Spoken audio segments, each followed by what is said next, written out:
आज की वीडियो में हम ये सीखेंगे कि गुणनखंड किस तरीके से करते हैं। सपोज करो हमारे पास एक न्यूमेरिकल दिया हुआ है x square plus 2x minus 8 is equal to 0। तो हम इसको किस तरीके से सॉल्व करते हैं।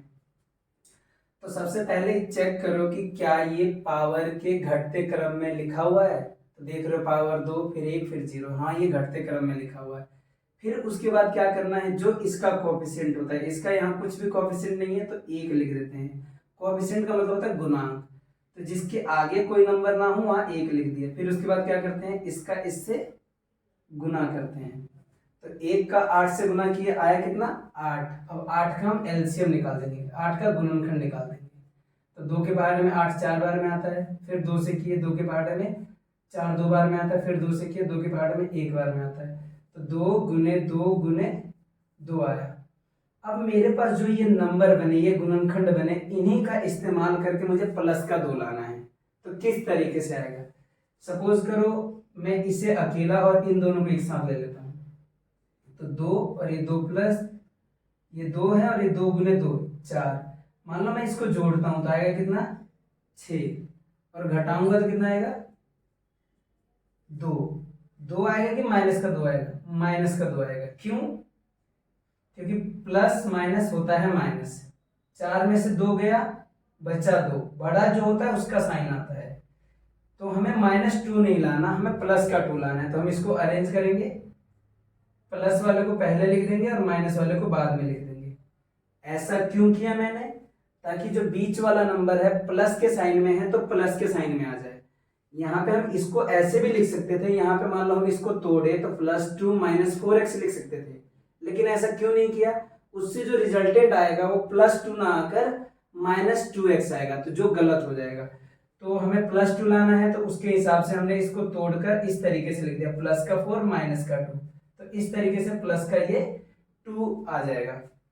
तो अब इसको हम तोड़ेंगे बीच वाले को, तो बीच वाले को तोड़कर क्या लिखेंगे, एक्स स्क्वायर प्लस इसको तोड़ेंगे तो आएगा 4x minus 2x minus 8 is equal to 0। अब इसका फैक्टर करेंगे, इसको तोड़ेंगे। जैसे एक्स स्क्वायर है तो एक्स 2 बार लिखेंगे तो स्क्वायर हो जाएगा। जितनी बार जितना पावर चढ़ता है उतना उसे लिखना होता है। तो जैसे 2 पावर चढ़ा है तो 2 बार लिख दिया, 3 चढ़ा होता है, जैसे सपोज करो ये है 3 चढ़ा है तो इसे 3 बार लिख देंगे। समझ में आया। तो अब इसको हमने तोड़ दिया, x गुने x आ गया। अब इसको तोड़ेंगे क्या होगा, 4 को तोड़ेंगे तो 2 गुने 2 फिर x फिर माइनस, इसको तोड़ेंगे तो 2 गुने x माइनस, इसको तोड़ेंगे तो 8 को तोड़ा गया तो 2 गुने 2 गुने 2 बराबर 0। अब देखो, अब हम कॉमन निकालते हैं। तो इसमें और इसमें क्या कॉमन है, देखोगे कॉमन की बात की जाए तो इन दोनों में कॉमन है x। तो x निकाल दिया, x निकालने के बाद x हटा दिया तो इसके पास बच गया x, इसके पास बच गया प्लस 2 गुने 2 4। अब आते हैं इन दोनों में, तो हमेशा याद रखना इन दोनों में हम किस प्रकार कॉमन लेंगे। पहला तो साइन डिसाइड करना होता है कि यहाँ मैं साइन क्या रखूं। तो जो भी यहाँ का साइन होता है वही साइन यहाँ रखा जाता है। तो माइनस साइन है तो माइनस रख दिया, और इन दोनों में क्या सेम है, 2 सेम है। इसका मतलब क्या है कि मुझे -2 इसमें से भी निकालना है और -2 इसमें से भी निकालना है। तो इसमें से -2 निकला तो बचा इसके पास x, और इसमें से -2 निकला तो यहाँ कोई साइन नहीं बचा तो प्लस का साइन बचेगा, 2 गुने 2। समझ में आया क्या मैंने क्या बोला। जो यहाँ पे साइन आ रहा है, जैसे सपोज करो यहाँ पे साइन था माइनस, तो हमने माइनस लिखा।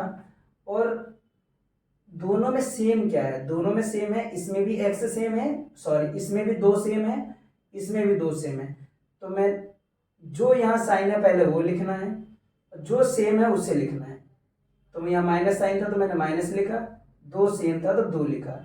अब दोनों में से मुझे -2 निकालना है। तो इसमें से मैंने -2 निकाला तो इसके पास बच गया x, इसमें से -2 निकाला तो यहाँ 2 दूनी 4 बचा, लेकिन उसका साइन क्या होगा, जब यहाँ से ये माइनस निकल जाएगा तो कोई साइन नहीं बचेगा, तो सिर्फ प्लस का बचेगा। तो यहाँ बचेगा प्लस का 4। अब आप देख पा रहे हैं कि दोनों ब्रैकेट के अंदर जो नंबर आया है वो सेम है, तो उसको हम एक बार लिख देंगे, बचे हुए नंबर को दूसरे ब्रैकेट में लिख देंगे। तो इस तरीके से हम फैक्टर करते हैं। फैक्टर का मतलब होता है क्या, ये समझो। यदि हम इसको 0 के बराबर पुट कर दें तो x की जो वैल्यू आएगी वो कहलाएगी इस बहुपद का शून्यक। जो ये वैल्यू आई है क्या कहलाएगी, जो -4 आया है वो क्या कहलाएगा, शून्यक। अब ये शून्यक क्या होता है, शून्यक x का वो मान होता है जो इस इक्वेशन में पुट किया जाए तो इस पूरे इक्वेशन को शून्य कर दे, इसलिए इसका नाम दिया है शून्यक। और हमेशा याद रखना, शून्यक इस बात पे डिपेंड करता है कि जो भी बहुपद दिया है उसकी मैक्सिमम पावर कितनी है। जैसे इस बहुपद में मैक्सिमम पावर 2 है तो 2 शून्यक निकलेंगे। कोई और बहुपद सपोज करो ऐसा बहुपद दिया होता तो इस बहुपद में जो मैक्सिमम पावर कितनी है, 3 है, तो इसमें जो x की कितनी वैल्यू निकलती, 3 वैल्यू निकलती। 3 वैल्यू वो वैल्यू होती जिसपे ये इक्वेशन पूरा 0 होता। तो शून्य का मतलब समझ में आ गया, शून्य वो वैल्यू होती है जो इस इक्वेशन में पुट की जाए तो पूरा इक्वेशन 0 हो जाता है। तो हमने इसको 0 के बराबर पुट किया तो x की वैल्यू आ गई -2, और यहाँ पे सॉरी x की वैल्यू आ गई -4, और इसको 0 के बराबर पुट करेंगे तो x इक्वल टू आ जाएगा 2। तो ये देख रहे हो कि जो ये 2 वैल्यू निकली है वो इस बहुपद के शून्यक है। तो आज की क्लास में आपने सीखा कि किस तरीके से गुणनखंड निकालते हैं, शून्यक क्या होता है, शून्यक होता क्या है और किस तरीके से निकालते हैं। यदि ये आपको वीडियो अच्छी लगे, इंफॉर्मेटिव लगे तो आप अपने दोस्तों के साथ शेयर करें, सब्सक्राइब करें, कमेंट करें।